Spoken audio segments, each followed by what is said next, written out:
Bagamat pansamantalang nakalaya si Congressman Ronald Singson mula sa piitan sa Hong Kong matapos ang 2 million Hong Kong dollars o 5.7 million pesos na piyansa, hindi doon nagtatapos ang mga pagsubok na kanyang kinakaharap. Dahil habang hinihintay ang susunod na desisyon ng hukuman, Ronald now faces more real issues. Kung paano muling bubuin ang pagkataong nabuwag ng isang kontrobersyal na insidente sa Hong Kong International Airport. Diba they said when you go through hardships and trials, dun pa nawawala yung mga kaibigan. Did you experience this? When it was happening and then after the realization na nandun ako sa loob, yun yung naisip ko. But eventually, ang nangyari, napaganda pa nga, doon ko nga nakita yung mga tunay kong kaibigan at saka yung mga hindi. Yung mga ibang kanegosyo naman natin na andyan araw-araw, bigla na nangyari ito, biglang kalas sila. So, Alam ko si Jo Marie Eliana, malapit na kaibigan, business partner. Siya ba nakadalaw na dito? hindi pa, unfortunately ngayon, darating na yung concert namin ng John Mayer sa October 1. So, sabi ko, huwag ka na muna pumunta dito kasi kasuhin mo muna yan. Nagkausap na ba kayo ng ama mo since the incident? Yes and no. Pero para madiretso na lang doon sa tanong mo, hindi pa ako pinapagalitan. Pero this is one incident that I've earned so much respect for my dad because at this point, siguro alam niya rin na kinailangan ko rin yung tulong niya. And at this very trying time of my life, he was there for me.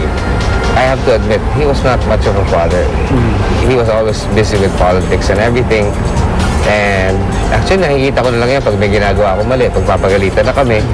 So, ngayon ko lang nakita yung tunay na pagmamahal niya. And I'm very sorry or guilty even that it had to come out to this point, you know. Of course, you know, all these things that I'm saying that I've learned through this experience, I could have learned it some other way. I did not have to embarrass my family. Hindi ko kailangan ipahiya yung pamilya ko. Hindi ko kailangan sirain yung pangalan ko para, you know, para mangyari to, para ma-realize ko yun. But sabi ko, nangyari na yung nangyari. Congressman, let's talk about Lovey. Kasi recently, lalo na sa mga headlines, nalidikit yung pangalan ni Lovey sa'yo.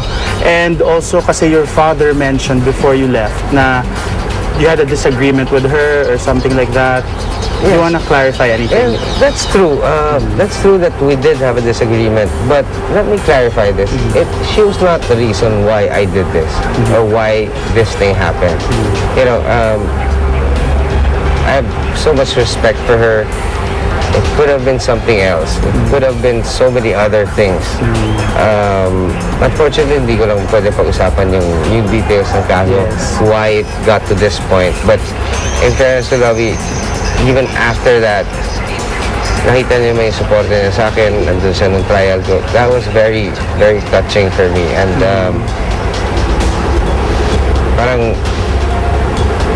hindi ko yata kayang bayaran yung utang na loob na yun. So, imagine, despite her busy schedule now, I heard yung career niya, ang dami niyang projects, may bago pa siya billboard, but still, she still takes time to, you know, visit me here if her schedule permits her.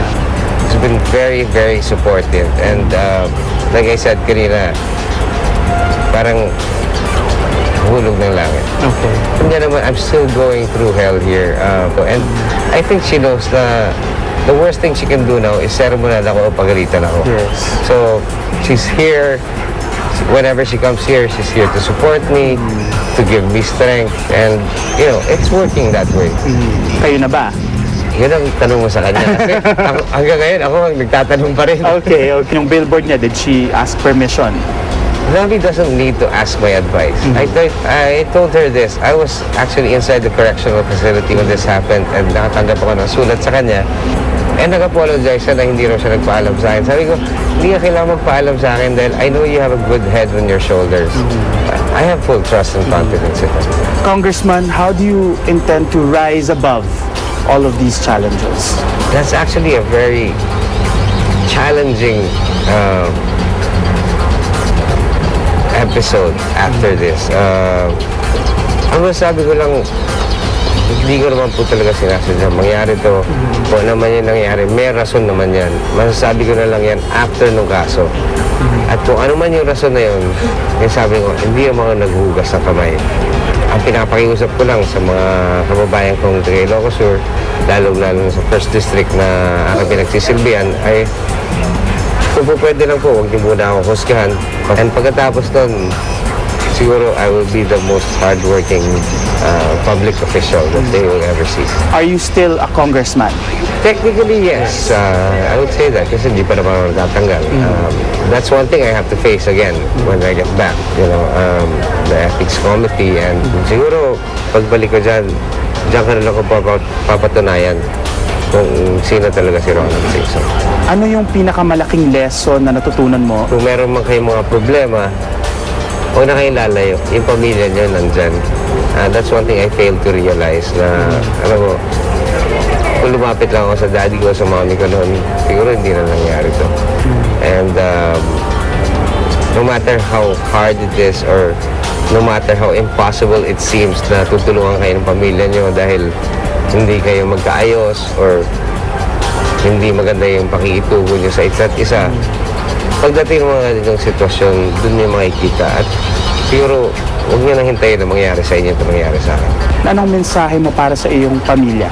First and foremost, I want to apologize to all of them, you know, like for bring this onto them. It was so unnecessary.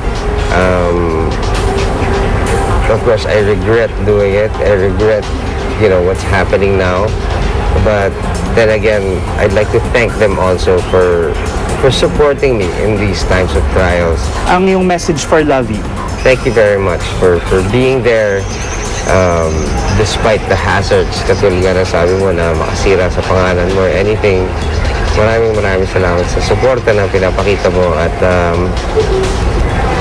sana darating na yung panahon na makikita mo na hindi mo pagsisisihan lahat ng mga ginagawa mo para sa akin. Congressman, thank you so much for giving us this exclusive interview. Maraming salamat. I actually owe you. At least maintindihan rin. Sana maintindihan rin ng taong bayan yung sitwasyon ko dito. We wish you the best of luck and God bless. Thank you. Thank you. Ngayong Lunes, isang ordinaryong